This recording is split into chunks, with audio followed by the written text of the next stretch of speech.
Hello everybody, this is the podcast related to trauma and stressor related disorders, and I am recording live from my backyard.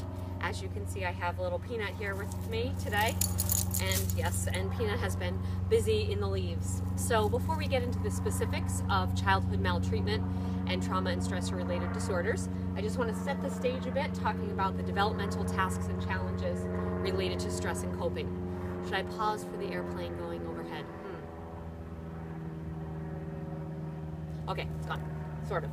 All right, so stress is something we've defined previously. It occurs when the demands of the individual exceed his or her available resources. We know that coping involves a set of regulatory processes enacted in response to the stress. So the human being stress response system is brain-based. It's based in our evolution.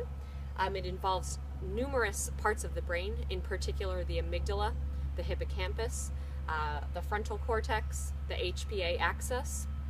And what happens is when the HPA axis is triggered, stress hormones such as cortisol are released, and receptors for those hormones are all over the brain. And so when those hormones are released, it triggers a sort of a multi-pronged set of reactions that affect everything from our endocrine system to our immune response to our autonomic response. Think of things like fight or flight. So also the body is always trying to maintain a state of homeostasis, right? Related to homeostasis, we have a term called allostasis. And allostasis is the natural process of maintaining physiological and psychological stability in response to environmental demands, all right? There's something called the allostatic load. Allostatic load or allostatic overload occurs when there is cumulative physiological and psychological wear and tear caused by ongoing and sometimes maladaptive allostatic processes. Okay, so in other words, people who are experiencing chronic stress are likely to engage in allostasis frequently and are trying to get back to that homeostasis in the face of stress. And because they're experiencing that frequently, they're at risk for allostatic overload. The effects of stress are seen across the lifespan. We see changes in the brain structures that I mentioned right at the opening of the podcast over time.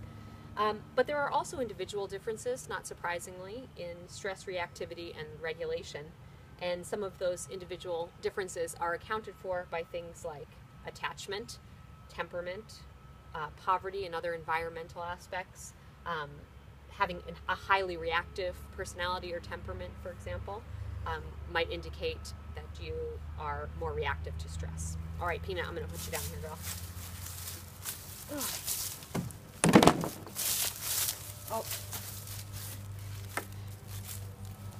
Oh, that husband. He's a funny one. Okay.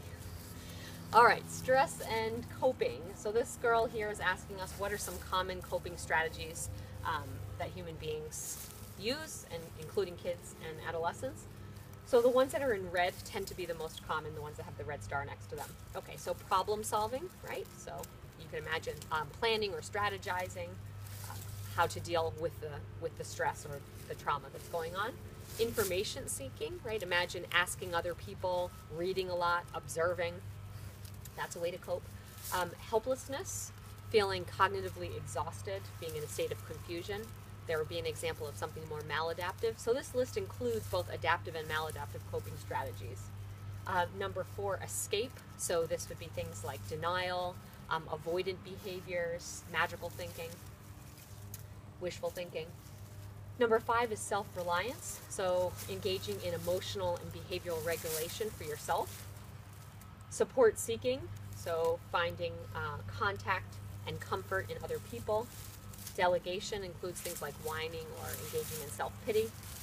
Social isolation, concealing whatever the trauma is or the stressful event is, or experiencing social withdrawal. Accommodation involves things like acceptance, intentionally distracting yourself, or engaging in cognitive restructuring. Negotiation, persuasion, or bargaining. And submission, which would be when you experience intrusion, rumination, so intrusive thoughts, rumination, or excessive perseverating on whatever the stressor is, and opposition, blaming others, being aggressive. Coping mechanisms can be both automatic or controlled processes, right? Something automatic would be trying to cope by having those intrusive thoughts. That's not something that you have any control over, right? Those intrusive thoughts just kind of enter. Versus a controlled process where you intentionally try to distract yourself from whatever's going on, or intentionally try to seek wisdom or information from other people. We talk about coping as antecedent versus response-focused regulation. So in the antecedent case, that would be when you employ a coping mechanism in anticipation of a stressful event that is about to occur. Response-focused coping or regulation is after the stressful event or trauma has occurred, you cope.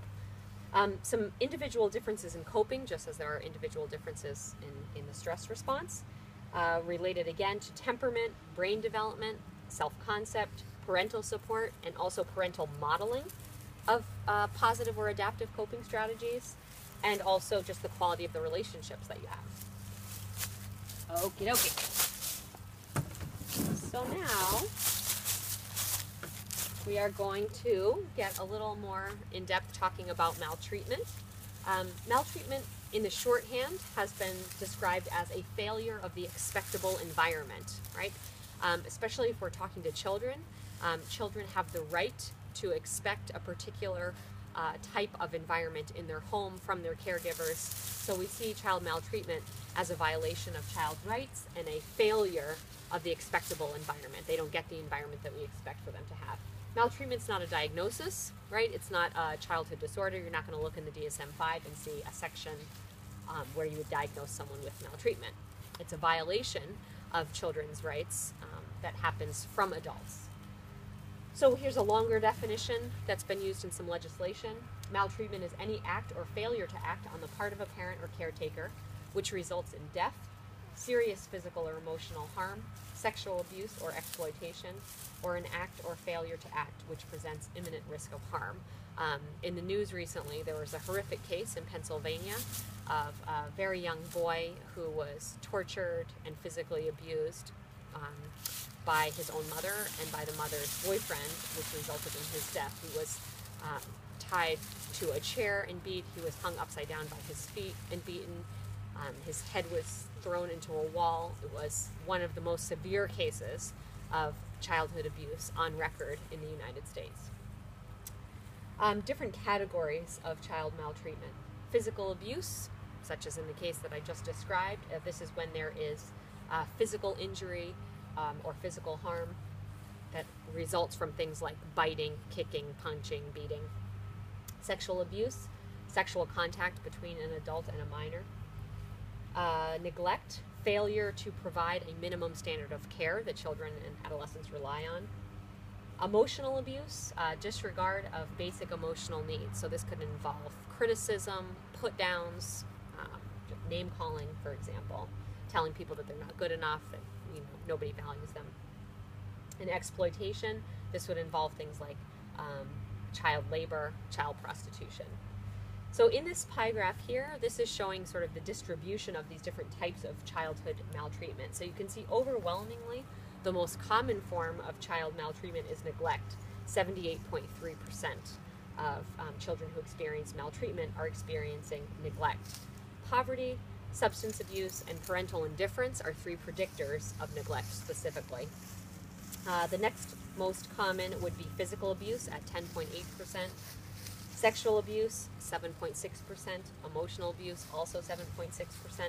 Medical neglect, 2.4%, right? Not attending to children's medical needs, which can result in severe illness or even death.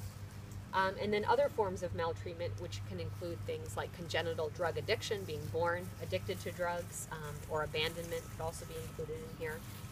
1 in 4 children who are experiencing maltreatment, 1 in 4, who are experiencing maltreatment are experiencing more than one type, shown here.